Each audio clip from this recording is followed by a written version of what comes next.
I'm Meshal Malik and you're watching Indus Special. As the 25th session of COP is underway, on today's show we take a look at how the conference has unfolded and whether the global community has been able to come up with a framework in order to deal with the climate emergency the world is witnessing today. Joining us for this discussion is Mr. Vitumbiko Chinoko, who's the climate policy advisor at CARE International. He's joining us from Madrid. From the conference, also joining us is Dr. Imran Khalid, who's a research fellow at STPI. He joins us from Islamabad. Thank you both for joining us and welcome to this show. Mr. Chinoko, let me begin with you. Now, you're in Madrid where the conference is happening. You've been there. Give us a sense of what are the highlights so far of the conference. Thank you very much for having me on the show. I must say that I think the first week was very successful in the sense that I think we ended up hammering all the nitty-gritties that would be necessary for us to start implementing the Paris Agreement. However, there were still about 3, if not 4 issues where that there was no understanding, and there still continue to be no understanding on those issues. And those issues are actually very important in the implementation of the Paris Agreement as well. So the first issue is around how to manage our carbon, knowing that carbon dioxide is one of the major gases that causes global warming. And on this one, the issue is basically about whether countries can actually take on the carbon credits that they had in the previous climate regime into the new Paris climate regime. And for developing countries on that, what we're saying is that it is important that we start on a clean slate, more or less, so that we don't compromise on ambition. And then we have other countries that have had very massive carbon sinks that are saying they would rather have or carry on the carbon credits into the new regime. So that's the main issue, which is also being handled by the ministers. The other issue, as you might have seen, lately we've had a lot of devastating impacts of climate change. And in my own region, Southern Africa, we had a Cyclone Idai, Cyclone Kenneth, and the issue basically on that is around loss and damage. And the most the difficult issue on that is to agree on finance around loss and damage. The contention from the developed country parties is that loss and damage finance still need to come from adaptation, and we know adaptation finance is not enough. So those are some of the issues that our ministers now are helping us to iron out. Mr. Chinoko, you mentioned that the first week was a success. Now, something I do want to highlight is how the Global Carbon Project recorded that in 2019 we hit a record of emissions. Now, we know that this talk of cutting down on emissions to reach the Paris Agreement's target has been in the public discourse, has been discussed openly and rigorously. But did you feel like there was an earnest effort or an earnest interest to actually implement policies which would reach that goal now? So one of the things that we have kept hearing parties say is that they're willing to do more, they're willing to do better, they're willing to increase ambition. So this is a promise which most parties have said, for example, from political podiums, but we've also seen that intention coming through in the negotiations. But what is going to really measure that is how, when they go back to their own countries, they start looking at their national determined contributions, because that is where our ambition is defined, that is where our ambition is assessed, and that is where, for example, we really know whether the commitments that I've made here are actually going to actualize. But let me also say that what we've also seen is that there's a huge appetite from private sector in terms of companies and all that to really go green. So I would think that there is hope from that end, in the sense that companies are willing to go green. We've also seen a lot of ambition coming out from the cities where they really want to come up with green technologies to support their transportation system. So I would say that there is hope, but I think it all depends on what happens when they go back. Right, and that's a point we're going to touch upon later in the conversation, but I want to jump to Dr. Imran Khalid and just talk about COP in general. Now, Dr. Imran Khalid, these conferences have been happening since 1995. That's a long time. To know that we need to do something about climate change, that's a long time for people to discuss and come up with a framework and how to actually achieve that. Now, before this conference, there were reports after reports talking about the devastation that's being caused because of the climate emergency we are in. Do you think all this time was wasted in rhetoric and just plain discourse without any action, these from 1995 to 2019? Yes, thank you, Meshal. So if our goal is to hold a conference every year on climate change, then we've been very successful. We've been successfully doing it for the past 25 years. But if our goal was to make headway in terms of addressing the climatic challenges that are facing us in Pakistan as well as across the world, then unfortunately it's been a major failure. 5 years ago, nearly 5 years ago, in 2015, the world came together and said, well, look, we need to keep the global temperatures between 1.5 and 2 degrees centigrade if we are to have a sustainable future for our children. Unfortunately, we haven't been able to make any headway in that regard. So that means that our current nationally determined contributions, the NDCs, are set for a 3-degree rise, a 4-degree rise perhaps. So right. In no way have we made any kind of substantial progress in terms of addressing these issues. We are stuck in technicalities. There are major differences between developing countries and the developed world. There are major differences even amongst the developing countries. So India and China, because they're developing right now at a much faster rate than countries such as Pakistan, they'd like to keep on emitting greenhouse gases over the next 10 years or so. And so that's not helpful at all. So unfortunately, to answer your question, we haven't made much progress. Right. And Mr. Chinoko, now these NDCs that you also mentioned, Dr. Imran Khalid also mentioned, this is, I think, what needs to be talked about, because after this, when countries do go back home, what policies do they implement? Now, according to a UN report which was published before the talks, global emissions must fall by about 7.6% a year for the next decade to give a chance of meeting the 1.5 degrees Celsius goal. What we've been seeing is an upward trend continuously. Do you think countries have the political will to go back and change this trend? Yeah, so I think that's the challenge before us. And I think the weather events and the climate events that have been happening, they should actually tell us that we can't do less. And I think the Paris Agreement, in a way, is also helping us in the sense that one of the principles that is accompanying the Paris Agreement is that of no backsliding. So what we expect is that every party, whatever they put forward, for example, at the beginning of the discussion on Paris Agreement, when they submit new NDCs next year at the COP, which is going to be in Glasgow, we expect that they're actually going to do more.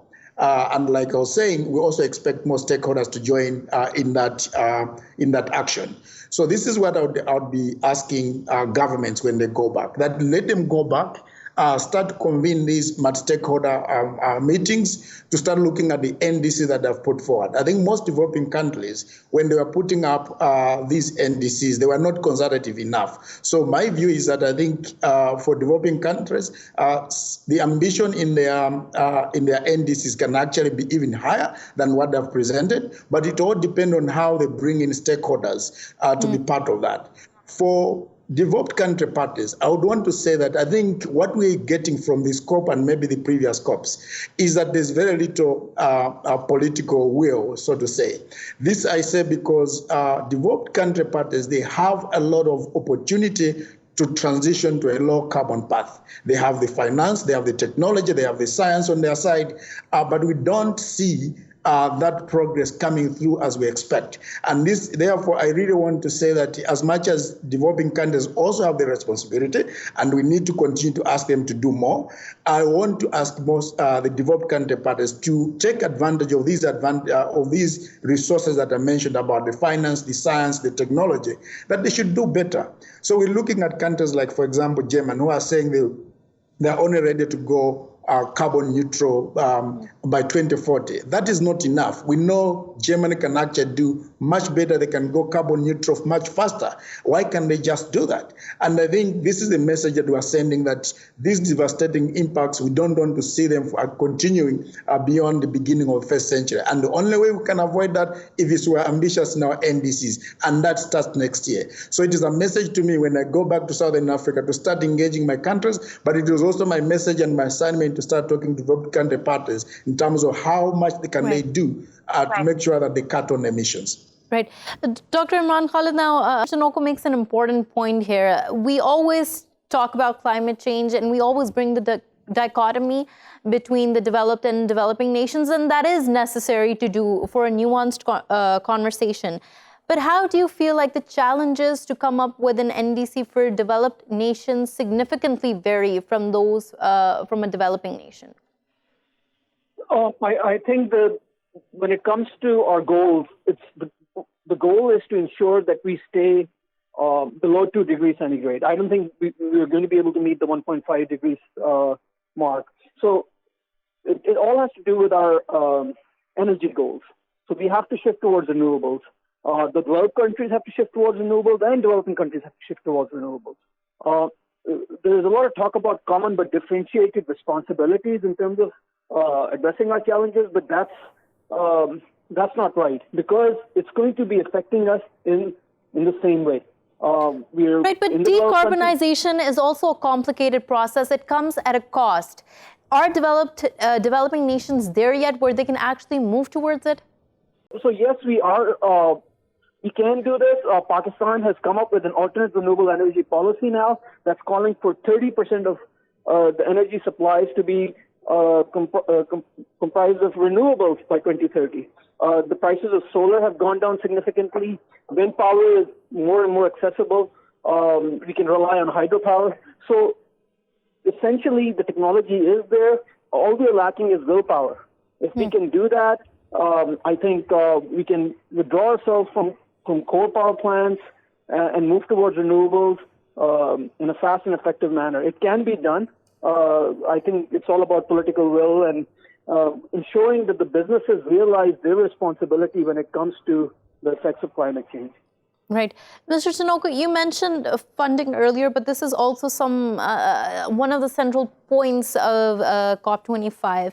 How do we fund, how do we move towards the $100 billion a year goal in order to provide support to developing nations from the global community for a global phenomena? How much of a talk and a game plan was discussed during the conference about this? Yeah, so it's interesting actually that we always focusing on the 100 billion pledge that was made in Copenhagen. And the reason why I'm saying it's really fascinating is because all the studies that have come through listened around adaptation finance. They've said that I think for Africa alone to adapt, they need more than 100 billion per year. Actually, the estimates are looking at 195 billion for Africa to adequately adapt. Here we are globally looking at how can we mobilize 100 billion that we can't actually fulfill so many years down the line. So my view is that I think that should actually be our first message, that the 100 billion is not enough. Secondly, coming to your question around how can we mobilize that, I think first of all is also to look at how are we re-engineering our development plans? Because that for me is actually very key. The way we are actually looking at our development plans should now start looking at how are we bringing climate change in that.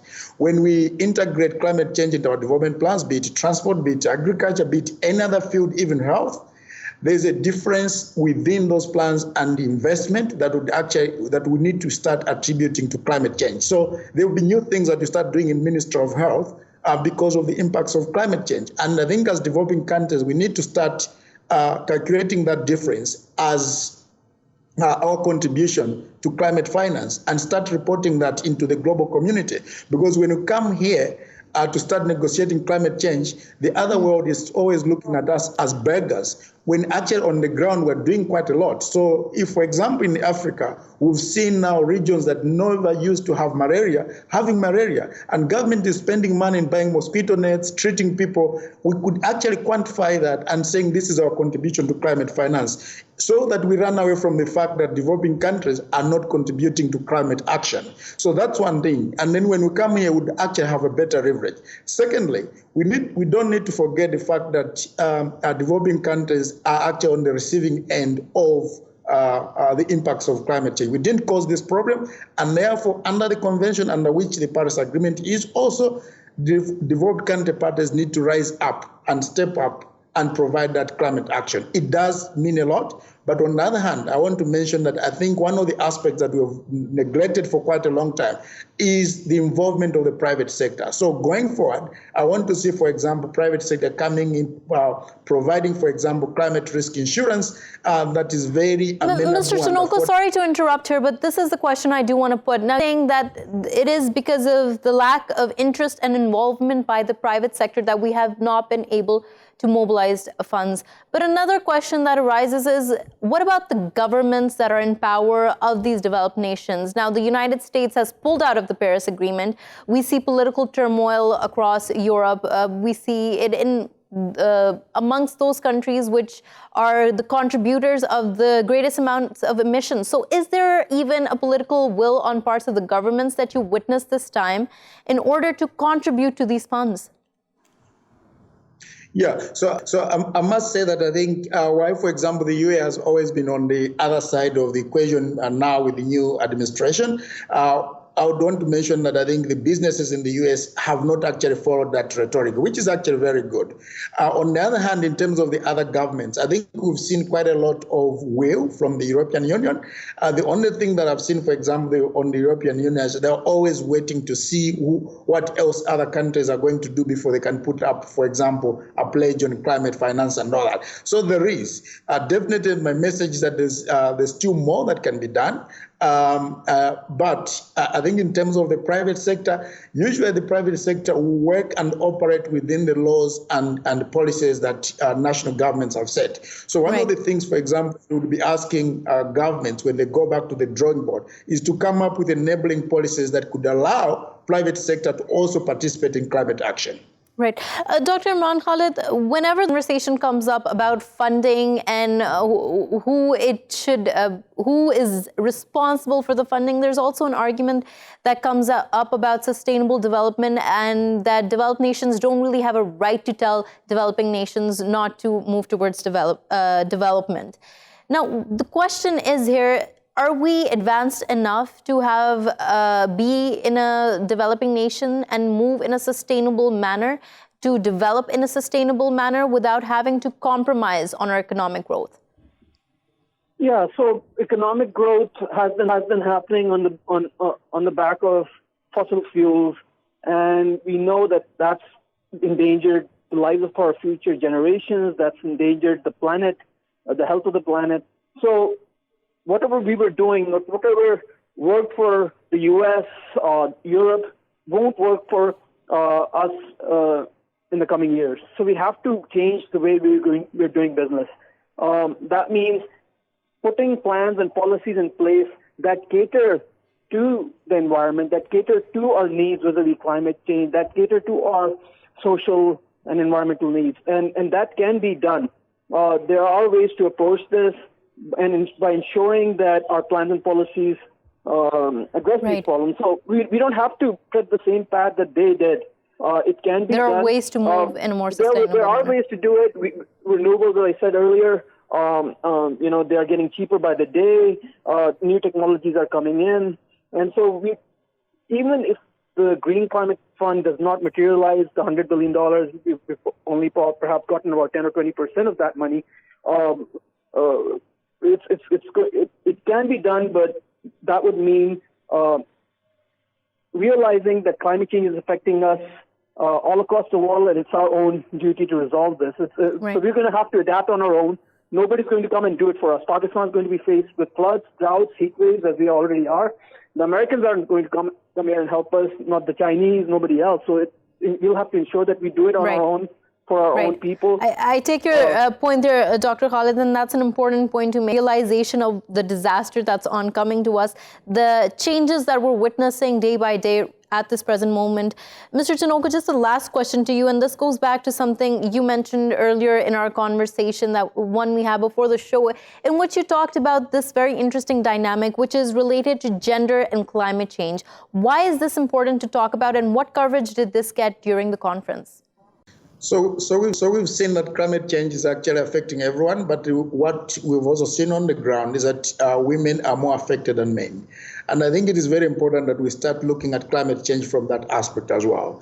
The other aspect is the fact that when we look even at political participation at this conference and even the other conferences, we've seen very small numbers of women negotiators. And what we're trying to say in that is that I think it is very important that if we recognize that women are more affected by the impacts of climate change, we also need to include and increase their voice in these kind of spaces. Right. Disasters are affecting more women than men, and therefore it is very important that we also start looking at that aspect as well. So one of the things that we're really pushing on this one is an agreement to ensure that we increase the capacity of women negotiators coming to this space, because they can only represent themselves even much better than men can do. Of course, that goes without saying. The voices that are being impacted are the ones that need to come at the forefront and talk about the issues they are facing. On that point, thank you so much, Mr. Vitumbiko Chinoko, for joining us from Madrid, and Dr. Imran Khalid for joining us from Islamabad. We're going to go for a short break. When we return, we take a look at how our modern lifestyles have been leading to environmental degradation and whether there is a way to turn back now. Stay with us.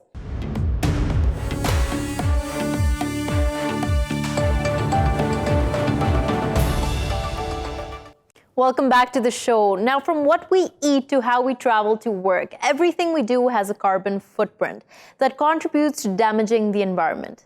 But that's not it. Our resource usage and our individual shopping habits too lead to bigger problems. On today's show, we take a look at what lifestyle changes are needed to move towards a more sustainable future. Joining us for this session is Maryam Shabbir, who is an environmentalist, joining us from Islamabad. Also joining us is Hamza Farrukh, who is a Forbes 30 Under 30 social entrepreneur and manages Boonde Shams, which is an international water charity helping bringing clean water to Pakistan, South Sudan, and Yemen. He joins us from London. Thank you both for joining us and welcome to this show. Maryam, let me begin with you. Now, as I mentioned here, everything we do has a carbon footprint, whether or not we realize it.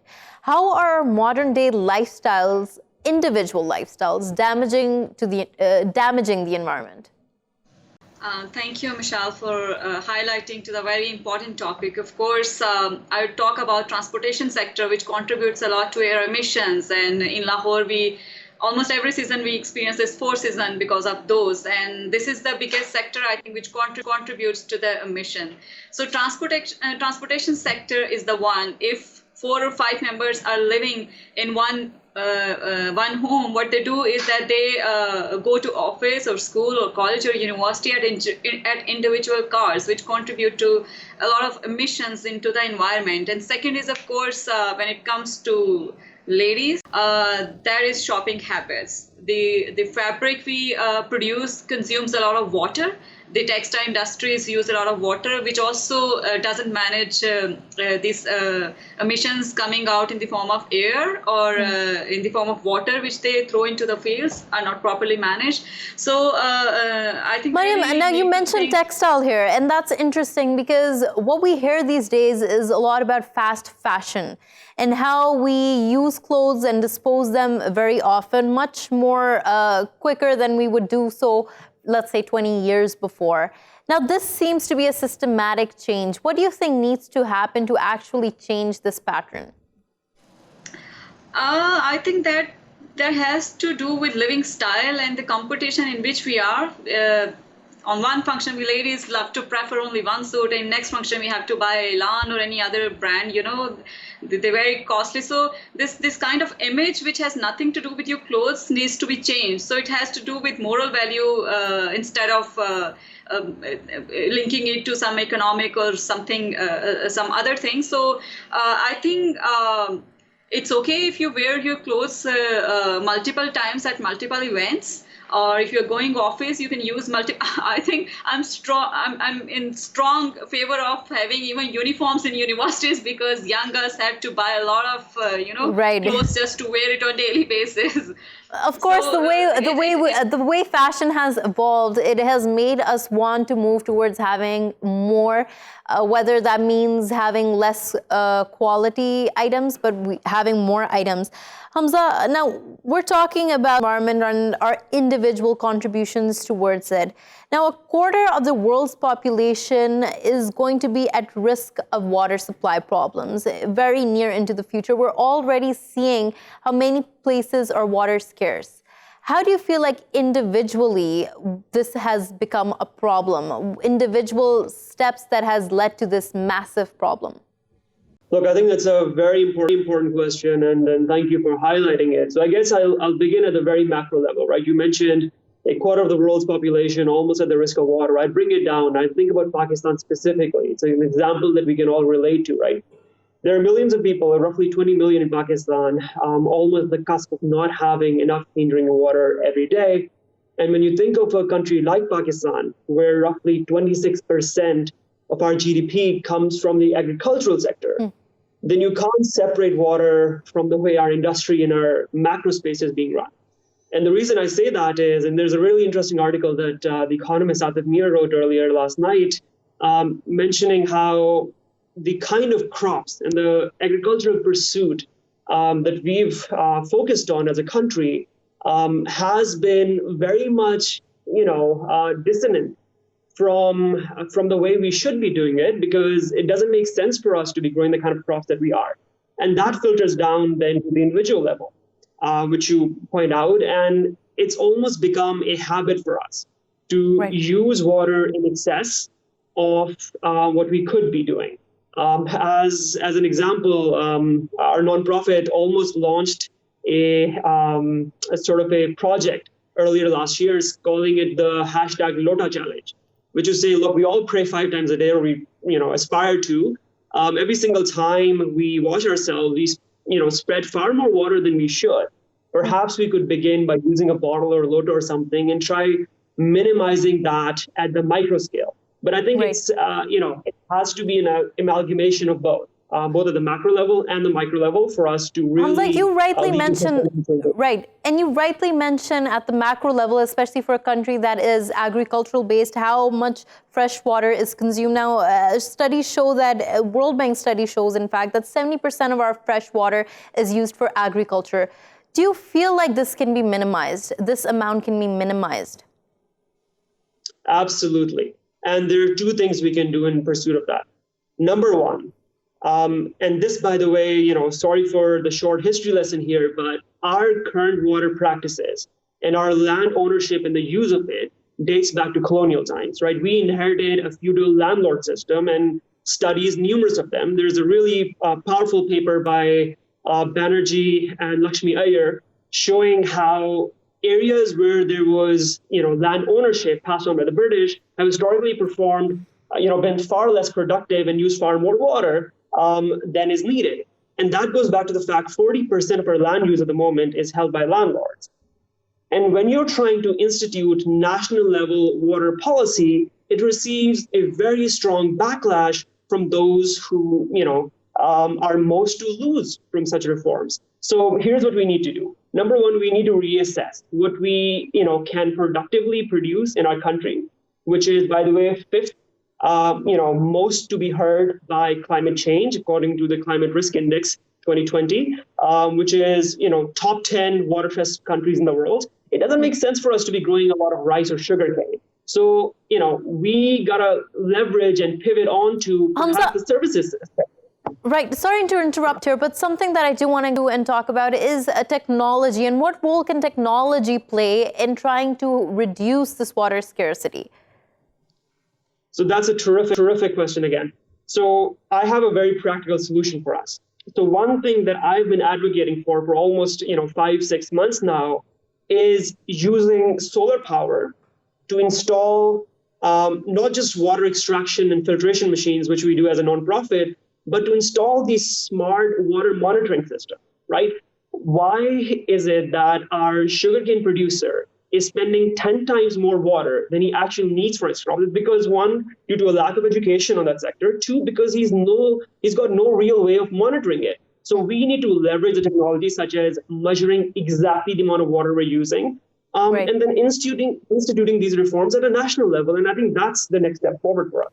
Right.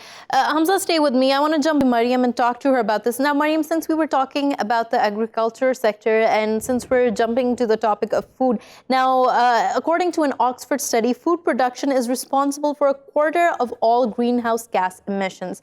For people who don't understand how food and our eating habits lead to such a humongous carbon footprint, explain it to us.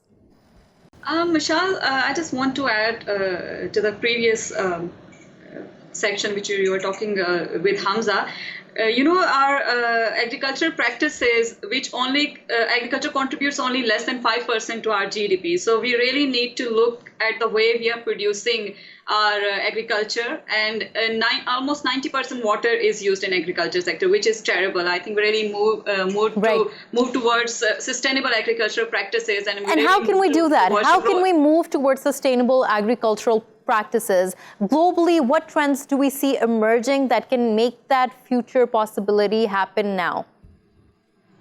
We can really move towards, more crops such as, rice or sugarcane. We really move away from those, and we really move towards growing seasonal vegetables, which can, contribute more to that. But of course, rice and other crops are important for Pakistan as well, because we are really dependent on that contribute to nutritional value as well. So what we can do is that to practice drip irrigation system, which is used worldwide, and we can really I think it has more to do with governance system, which every province has differently, because the large landholders has more hold into the areas, and small landholders, farmers are very low, say, in decision making, or if they had issues of water, and as well they face a lot of issues. One, it has to do with governance. Second, we really look at the way we use groundwater resources, and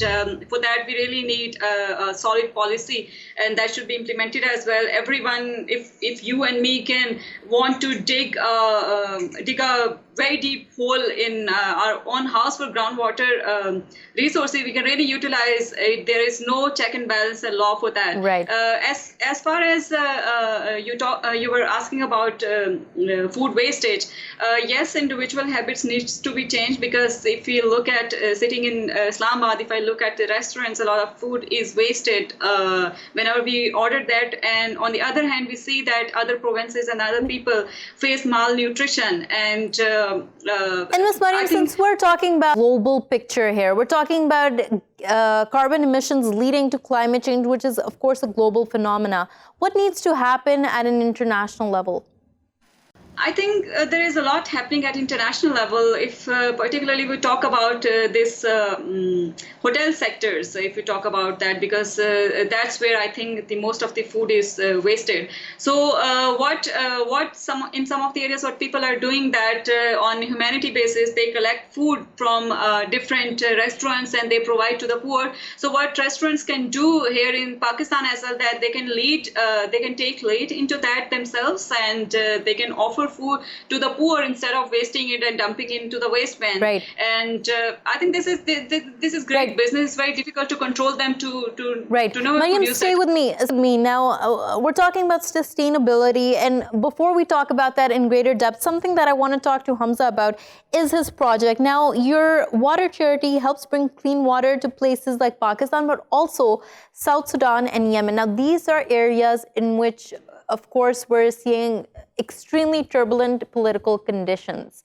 Tell us about how conflict exacerbates the problem of water security.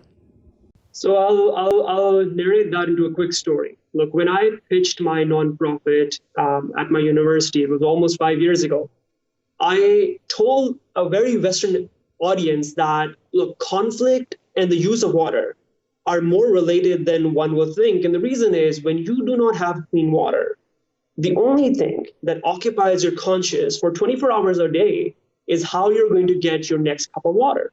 So we have places where, such as South Sudan, or in some places in Pakistan even, where, young women and girls are walking long distances every morning just so they can get their cup of clean water.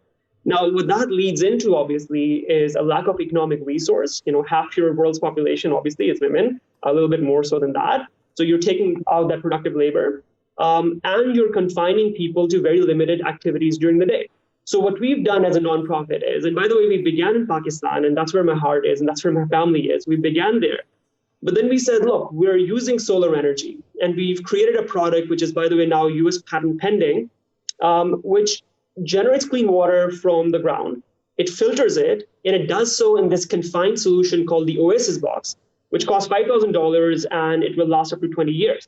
And those were big figures for a lot of nonprofits, and we received a lot of support. Forbes and Goldman Sachs jumped in and gave us $150,000. So we've scaled from Pakistan to other places that need similar solutions, because the idea is, look, as a founder of a nonprofit, I think I am helping do the work of getting people clean water, but the most important work I do is of advocacy, right? I got to have conversations like this and explain to other people how together, the collective, us, we, on a global macro level, can really push for reform, which no person, singularly like myself, could ever implement. We're talking about a fundamental change in the global policy narrative.